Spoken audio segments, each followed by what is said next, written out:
one of my best friends I met in 2001 in a chat room. We have never actually met physically, but he is the only person that I keep in touch with still after almost 11 years. I don't think that I've ever seen his picture. We've sometimes transferred our relationship to analog media, such as physical letters, because especially I was at one point disconnected. The reason that I tell this story is because I want to emphasize that anonymity doesn't necessarily need to be a problem. And I think that many of us can actually benefit also from knowing individuals that we may not be able to place either necessarily geographically or with a face. And I think in my generation in particular, many people have experiences of exchanges that you can have with those individuals that are both caring, loving, and educational or developmental on a personal perspective. Now, I thought that the remark on cyberbullying by my colleague, Mr. Koumoutsakos, was particularly interesting in that now it is no longer the big kids, only the big kids who can bully the weak kids. One would think of that also as a kind of equalization of powers, I would assume.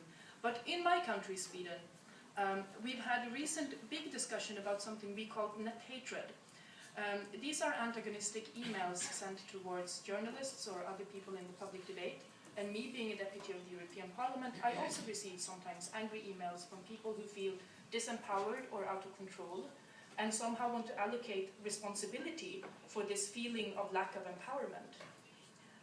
Now, in Sweden, this emanated in a very large Twitter discussion organized by one of the largest newspapers in the country called Net Love.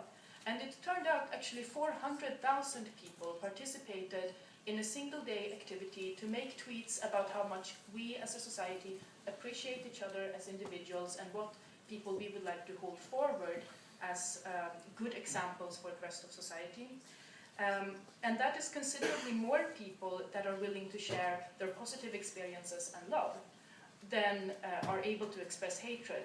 So I think it is very important when we discuss cyberbullying and any kind of antagonistic behavior on the internet, that actually the amount of love in society and benevolent feeling towards one another is still a lot larger, and we may want to ensure that any measures that we undertake against the very few people who might be belligerent don't in any way stop also these benevolent tendencies.